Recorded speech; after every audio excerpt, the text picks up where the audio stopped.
Bismillahirrahmanirrahim. Assalamualaikum warahmatullahi wabarakatuh.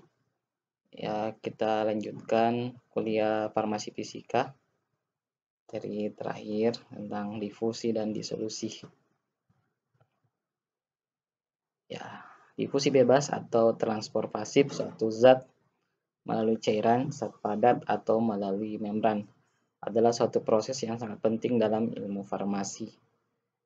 Jadi difusi sederhananya adalah ya proses perpindahan, proses transpor dari terutama zat aktif misalnya melalui satu cairan padat atau melalui membran atau suatu batasan atau lapisan.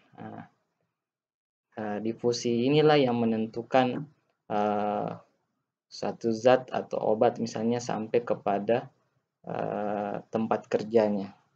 Jadi tanpa terjadi difusi maka ya sulit tidak akan terjadi namanya efek terapi. Jadi difusi ini seperti yang mengantarkan atau yang proses perjalanannya satu zat ya termasuk dalam tubuh kita. Sehingga bagaimana caranya supaya ini terjadi? Maka perlu kita tahu ini.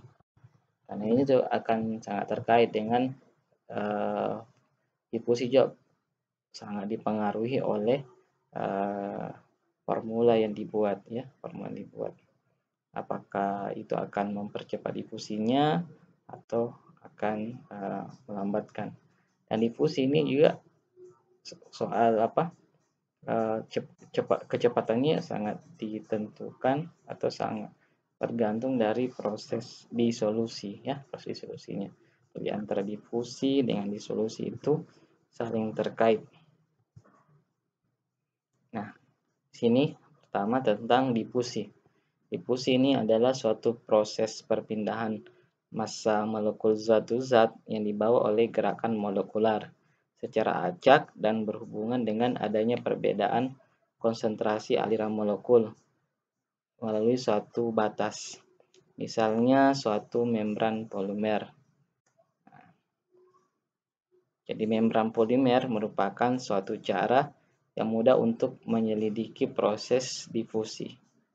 Ya, bagaimana obat itu berpindah, bagaimana suatu zat itu berpindah, itu sangat mudah terlihat dengan adanya satu membran ya, atau ada pemisah terlihat mana bagian asal dari suatu zat dan mana yang akan dituju. Nah, biasanya difusi ini kaitannya tentang adalah karena adanya perbedaan konsentrasi ya. Kita biasanya lebih menyebutnya perpindahan dari konsentrasi yang tinggi, yang pekat ke konsentrasi yang lebih rendah ya. Kapan dia berhenti terjadi perpindahan? Ketika prosesnya itu ada keseimbangan konsentrasi antara yang dituju dengan yang sumbernya, jadi sudah ada keseimbangan konsentrasi. Nah, bagaimana caranya supaya proses bergeraknya terus berlangsung, jadi obat itu terus bergerak dalam tubuh ya, itu satu hal yang nikmatnya kita itu diberikan namanya proses ekskresi, apakah melalui ginjal, lewat yang lain lah, terutama ginjal ya. Proses pengeluaran ya, proses pengeluaran. Di proses pengeluaran berarti jadi di satu sisi ada proses perpindahan konsentrasi rendah, di sisi lain cairan tubuh itu juga terus mengalami namanya pengurangan kadar dari berbagai zat aktif termasuk misalnya obat. Sehingga ya jadi ya itulah yang mendorong terjadinya proses difusi secara kontinu, secara terus-menerus, termasuk ini obat. Jadi kita tidak pernah kita kenal namanya minum terus obat lama-lama terakumulasi, lama-lama kita beracun, tidak ya. Obat akan mengalami proses difusi terus-menerus sampai akhirnya ya eh, apa zat obat di dalam tubuh kita itu tidak tersisa. Nah, karena ada namanya proses ekskresi. Termasuk dalam tubuh kita itu namanya proses dialisis ya. Nah, dialisis itu ini apa? Proses pemisahan ya. Nah, kalau yang biasa sering kita juga ini adalah hemodialisa, cuci darah, memanfaatkan ginjal buatan. Jadi memisahkan komponen-komponen yang terlarut ya, terutama molekul-molekul yang kecil, molekul kecil. Jadi kalau dialisis atau hemodialisa itu yang apa? Yang berpindah itu yang bergerak itu adalah zat terlarut dengan pelarutnya ya. Zat terlarut yang dapat terlarut dalam pelarut. Nah, itu yang berpindah pada dialisis. Ini sama dengan proses difusi ya. Difusi itu yang bergerak ada selain pelarutnya juga adalah zat yang terlarut dalam pelarut. Ini berbeda dengan osmosis. Kalau osmosis ini yang bergerak hanya pelarutnya saja, tidak ikut karena belum ada zat aktifnya. Nah, makanya kadang juga orang mengistilahkan osmosis itu adalah perpindahan dari konsentrasi rendah ke konsentrasi tinggi. Karena yang berpindah adalah pelarutnya ya, nah, pelarutnya yang berpindah. Kemudian disolusi. Nah, adapun disolusi ini prosesnya adalah dia akan mengalami disintegrasi, pemisahan yang bentuk besar-besar, granul, kemudian diagregasi lebih kecil dan disolusi sebelum obat diabsorpsi. Jadi setelah disintegrasi, agregasi dia terdisolusi. Setelah disolusi, obat siap untuk diabsorpsi. Secara umum tahapannya yang tadi disintegrasi, disolusi dan absorpsi. Nah, menggambarkan kita gambarkan dalam bentuk skema. Jadi misalnya tablet itu mengalami disintegrasi menjadi granul. Granul kemudian diagregasi menjadi partikel-partikel yang lebih halus. Kemudian partikel yang lebih halus kemudian siap untuk dilarutkan ya, disolusi. Disolusi ini ya bahasa sebenarnya adalah disolusi. Nah, tidak selalu prosesnya berjalan demikian ya. Bisa jadi juga dari tablet ya mungkin begitu mudah untuk terdisolusi, langsung terdisolusi. Dia tidak perlu mengalami tahapan disintegrasi atau degradasi. Atau juga mungkin tidak perlu mengalami degradasi. Di tablet jadi granul langsung untuk siap terdisolusi. Setelah obat terdisolusi, obat larut dalam pelarut, maka obat ini siap untuk diabsorpsi. Setelah obat terabsorpsi, maka ya ini terjadi di sinilah terjadi proses difusi. Di obat dalam darah itu obat kemudian didistribusikan dalam darah, cairan tubuh atau jaringan-jaringan yang lain. Ya. Yang seperti tadi ini sampai obat semua zat aktif itu terdistribusi secara merata di dalam tubuh. Merujuk pada proses di mana suatu fase padat, misalnya tablet atau serbuk menuju fase larutan.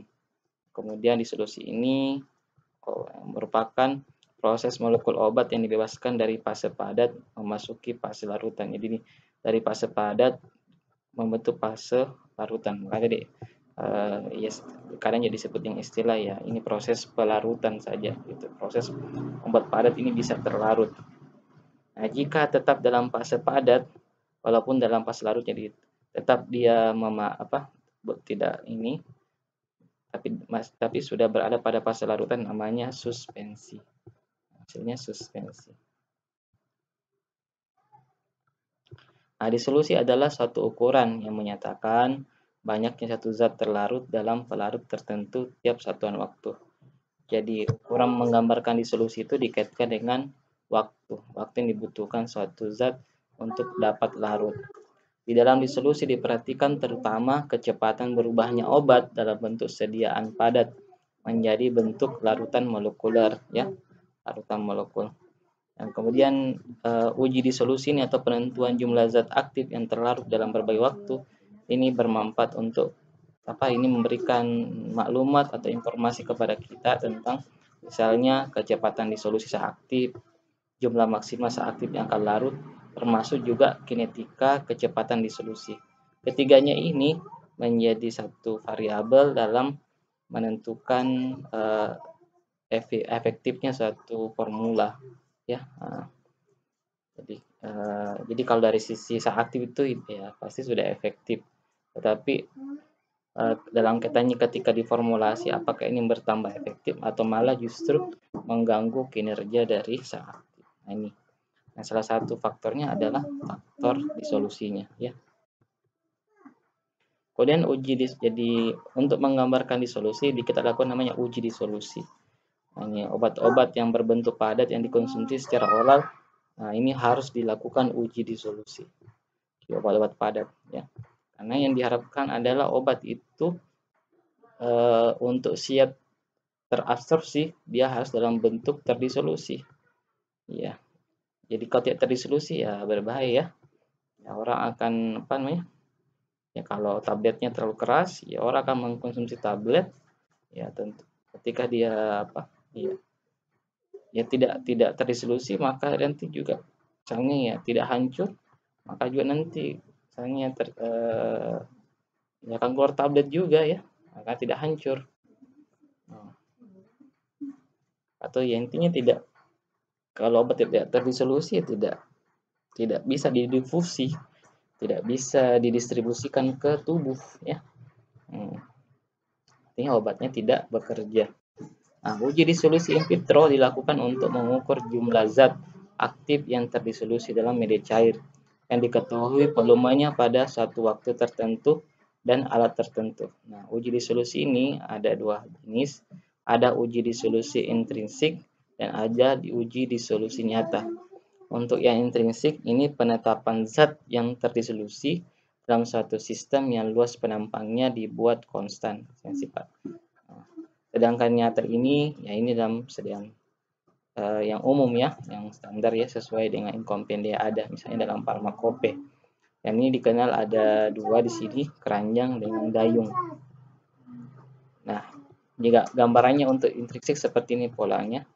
Jadi dibilang konstan tadi karena penampangnya tetap ini. Jadi saat itu dimampatkan, ditempelkan, kemudian misalnya menjadi solusi air, ini diputar atau diaduk. Nah, dihitung mulai dihitung saat mulai diaduk berapa lama waktu dibutuhkan zat aktif ini kemudian habis. Kemudian uji disolusi nyata ini disebutkan ini metode yang digunakan oleh farmakope untuk menetapkan kecepatan disolusi zat aktif dari sediaannya. Nah, misalnya dari bentuk sediaan tablet atau kapsul. Ini menggambarkan adalah jumlah zat aktif yang terdisolusi dalam satu waktu tertentu. Dalam hal ini luas permukaan zat, nah ini berubah, disimbolkan S, berubah dengan waktu ya S per T. Tablet yang tidak berdisintegrasi menunjukkan pengurangan luas permukaan sejak uji disolusi dimulai ya. Nah, ini yang uji disolusi nyata tadi. Dia ada dua tipe, tadi ada tipe dayung, tipe keranjang. Ini hanya model saja menyesuaikan dengan bentuk sediaan padat yang akan diuji. Misalnya kalau ini untuk tablet karena dia cenderung untuk tenggelam sehingga ya tablet itu berada di bawah di dasar ini, tinggal ini dayung sebagai pengaduknya. Sedangkan ini biasanya untuk kapsul, karena kapsul ketika berada pada media cair dia tidak tenggelam ya, dia malah mengapung ya, supaya dia untuk diaduk sebagaimana perlakuan tipe dayung, maka ya biasanya ini kapsulnya dimasukkan dalam ini keranjangnya, kayak disebut metode keranjang ya. Kemudian ya ada juga lain ya dari segi pengadukan, dari sisi bentuk adukannya, maka namanya metode Becker, metode labu pengaduk, metode keranjang tadi, metode dayung, dan metode cakram. Kemudian faktor yang mempengaruhi disolusi obat, ada faktor berdasarkan sifat fisika kimianya, faktor formulasi, faktor fisiologi manusia. Nah, untuk fisikokimia itu termasuk di dalamnya bentuk ion dan anion, ukuran partikelnya, bentuk kristal, kompleks obat ya. Yang pertama tentang bentuk ion dan anion. Jadi garam elektrolit lemah lebih larut air. Nah, ini kalau kaitannya kita menggunakan pelarut air ya, dibandingkan asam atau basa lemah. Sehingga disolusi untuk elektrolitama itu lebih cepat dalam air. Jadi obat yang basa lemah akan lebih cepat terdisolusi di lambung dibandingkan dengan di usus. Begitu pula sebaliknya. Kalau kita bicara terdisolusinya ya, dari sisi terdisolusinya.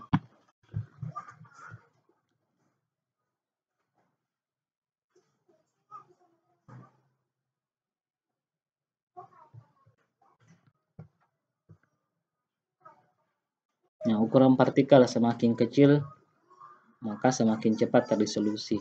Dalam bentuk kristal, obat dalam bentuk kristal lebih lambat dibandingkan dengan yang bentuknya amor, karena lebih banyak energi diperlukan untuk memecahkan kristalnya. Untuk kompleks obat, pembentukan kompleks lebih cepat terdisolusi, tapi kadang tidak efisien pada absorpsi karena ukuran molekul besar. Ini tergantung juga ini ya, model kompleksnya, profil kompleks obatnya. Kriteria sediaan tablet yang harus yang diuji disolusi. Ya, beberapa setting yang perlu segera untuk disolusi. Terutama ini adalah obat-obat yang mengandung zat aktif yang digunakan untuk pengobatan penyakit gawat darurat. Nah, alasannya kenapa? Karena ini biasanya harapannya sediaan-sediaan yang digunakan untuk penyakit gawat darurat artinya sediaan-sediaan yang memiliki kerja yang lebih cepat ya, kerja lebih cepat. Nah, kalau kerja lebih cepat berarti obat yang memiliki waktu disolusi yang lebih cepat. Nah, kalau waktu disolusi lambat tentu akan memperlambat kinerja obat. Nah, jangan sampai obat ini obat untuk gawat darurat tapi justru disolusinya lebih lambat. Nah, maka ini kan tidak sesuai formulasinya ya. Nah, kemudian mengandung zat aktif yang jarak terapinya relatif kecil ya. Jadi antara konsentrasi terapi dengan konsentrasi toksiknya itu sangat dekat, makanya perlu uji disolusi untuk memperhatikan ya. Karena akan berakibat buruk ya. Ya, kalau cenderung lambat berarti efek terapinya tidak dapat. Kalau terlalu cepat juga disolusinya ya yang diharapkan terapi justru akumulasi konsentrasinya cepat terakumulasi dosisnya, malah ini justru memberikan efek toksik, bukan efek terapi yang dihasilkan. Jadi ini memang perlu hati-hati untuk zat aktif yang terapinya relatif kecil.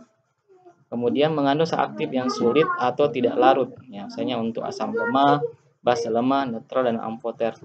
Kemudian mengandung zat aktif yang dapat berubah menjadi bentuk tidak larut dalam cairan pencernaan. Jadi ketika dia bertemu cairan pencernaan justru dia dalam bentuk yang tidak larut. Nah, ini ya perlu diuji disolusi.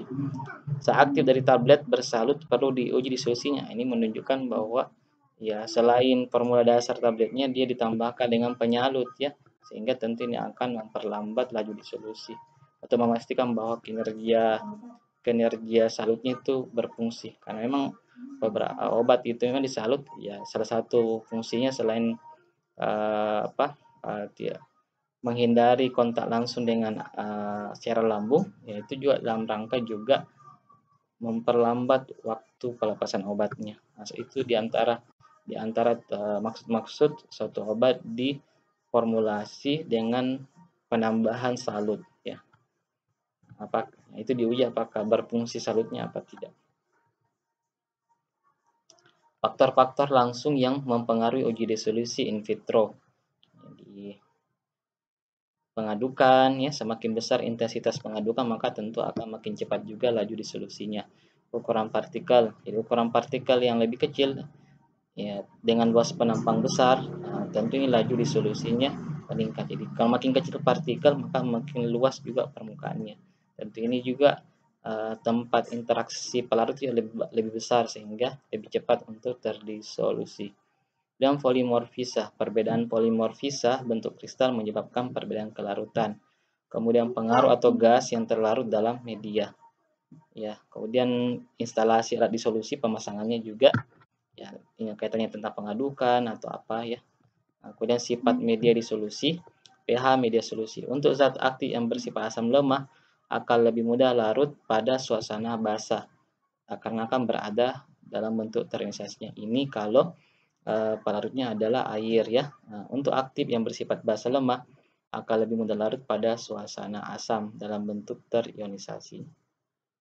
Jadi kebalikannya ya, basah ketemu asam. Suhu, viskositas, dan komposisi media. Nah, kemudian absorpsi obat difusi dalam sistem biologis. Jadi setelah obat terdisolusi, terlarut, maka obat siap untuk diabsorpsi. Absorpsi atau difusi ya melalui membran-membran. Terutama misalnya di lambung itu membran adalah dinding-dinding lambung ya. Jadi absorpsi pada gastrointestinal juga terjadi melalui mekanisme difusi pasif, melintasi sel-sel dinding saluran cerna. Nah, ini sifatnya dinding sel itu lipofilik ya. Lipofilik itu berarti dia dari ke minyak dia ya, berarti kebalikannya dengan air ya.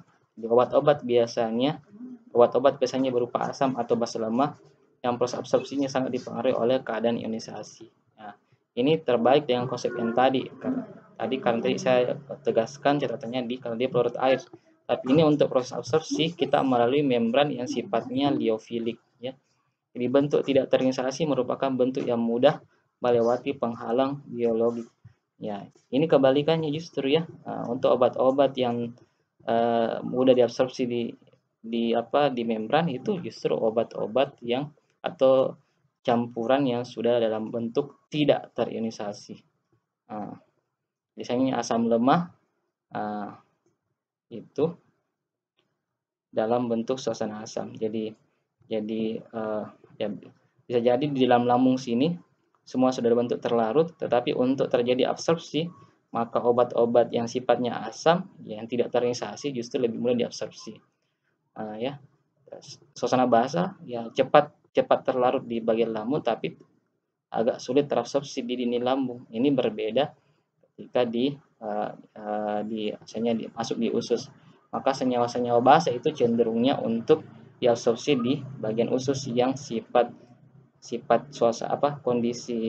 kondisinya itu bersifat basah, sehingga dia dalam bentuk tidak terionisasi. Ya, ini catatannya untuk di membran yang memiliki sifat lipofilik, dia baru mudah terabsorpsi kalau dia dalam bentuk tidak terionisasi. Ini kebalikan dari proses pelarutan yang biasa.